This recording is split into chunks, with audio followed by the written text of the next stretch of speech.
Honours প্রথম বর্ষের সুপ্রিয় শিক্ষার্থীবৃন্দ, আসসালামু আলাইকুম। নন মেজর রসায়ন এক ক্লাসে সকলকে স্বাগতম। আজ আমরা আলোচনা করব একটি গুরুত্বপূর্ণ প্রশ্ন নিয়ে। আমাদের আজকের প্রশ্নটি হলো, পার অক্সাইড ফলাফল কি?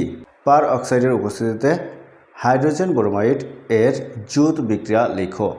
আমাদেরকে প্রথমে জানতে হবে পার অক্সাইড ফলাফল কি। পার অক্সাইড ফলাফল বলতে বোঝানো হয় মার্ক নিবাবের নীতির বিপরীত যে ধর্ম সেটাকে, অর্থাৎ মার্ক নিবাবের বিপরীত নীতিকে বলা হচ্ছে পার অক্সাইড ফলাফল।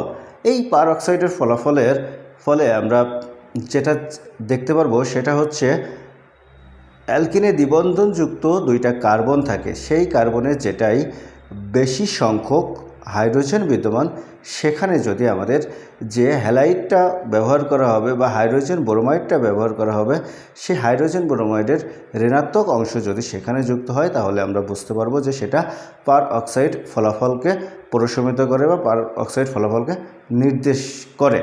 তো আমরা এখন বিক্রিয়ার মাধ্যমে দেখার চেষ্টা করি। তার আগে আমরা জেনে নেই যে মার্ক নিবাবের প্রথম নীতিটা কী ছিল।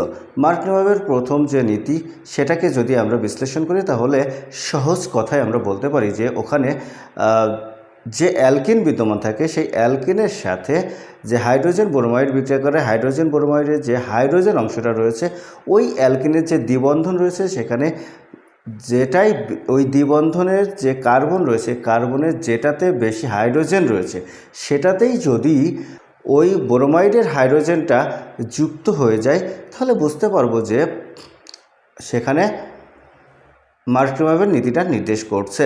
অর্থাৎ আমাদেরকে এটাকে আমরা সহজ কথায় বলতে পারি যে মার্ক নিবাবের নীতিটা হচ্ছে তেলা মাথায় তেল দেওয়া। অর্থাৎ যেখানে হাইড্রোজেন বেশি আছে সেখানে আবার যদি হাইড্রোজেন যুক্ত হয়, সেই একই কথা আসে, তেলা মাথায় তেল দেওয়ার মতোই একটা ঘটনা ঘটে যায়। আমরা এখন দেখব যে মার্ক নিবাবের বিপরীত নীতি বা পার অক্সাইড ফলাফলটা কীভাবে উপস্থাপন করতে হয়। তো আমরা দেখি, আমাদের বিক্রিয়াটায় প্রথমে বলা হচ্ছে যে যদি কোনো অ্যালকিন, এটাকে আমরা অ্যালকিন বলতে পারি কারণ এখানে দ্বিবন্ধন রয়েছে এবং দ্বিবন্ধন থাকার ফলে সেখানে আমরা দেখতে পাচ্ছি যে এটা অ্যালকিন, এবং সেখানে যে কার্বন রয়েছে 3টা আর হাইড্রোজেন রয়েছে 6টা। তো এটা আমাদের অ্যালকিনের ধর্মকে নির্দেশ করে। তো আমরা এখান থেকে এই যে অ্যালকিনকে দেখতে পাচ্ছি যে হাইড্রোজেন ব্রোমাইডের সাথে বিক্রিয়া করছে। হাইড্রোজেন ব্রোমাইডের সাথে বিক্রিয়া করলে দুইটা ঘটনা হতে পারে। একটা হচ্ছে পার অক্সাইডের উপস্থিতি, পার অক্সাইডের অনুপস্থিতি, আর একটা পার অক্সাইডের উপস্থিতি।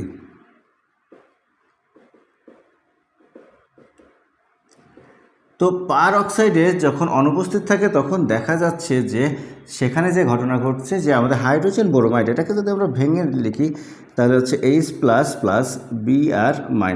এই যে এটা হচ্ছে ঋণাত্মক অংশ, এই ঋণাত্মক অংশটা কোথায় যুক্ত হচ্ছে?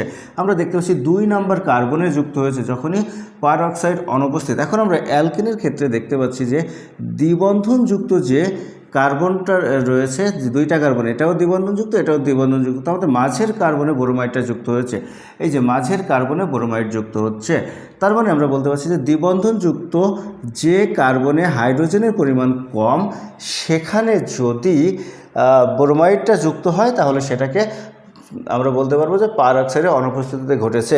তো এখানে আমরা দেখতে পাচ্ছি যে এর যে হাইড্রোজেন অংশটা ছিল, সেই হাইড্রোজেন অংশটা এই যে যেটাই বেশি কার্বন আছে, এখানে 2টা কার্বন, এখানে 3টা কার্বন, এই 3টা কার্বনযুক্ত যৌগে যুক্ত হয়েছে। অর্থাৎ এখানে 2টা ছিল, সেখানে 3টা হয়ে গেছে।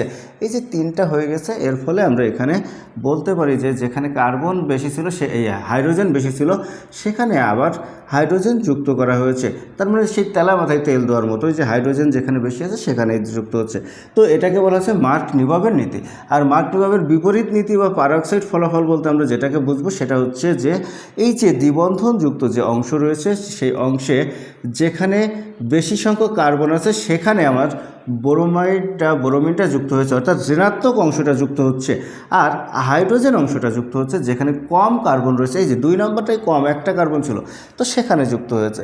তার মানে আমাদের যে কম সংখ্যক হাইড্রোজেন যে কার্বনে, সেই কার্বনে যদি হাইড্রোজেন এবং বেশি সংখ্যক হাইড্রোজেন যেখানে, সেখানে যদি আমাদের ওই হাইড্রোজেন ব্রোমাইডের ঋণাত্মক অংশ বা ব্রোমিন অংশটা যুক্ত হয়, তাহলে আমরা এটাকে বলতে পারবো পার অক্সাইড ফলাফল। আশা করি বুঝতে পেরেছো। ধন্যবাদ সকলকে এতক্ষণ সাথে থাকার জন্য। দেখা হবে পরবর্তী ক্লাসে।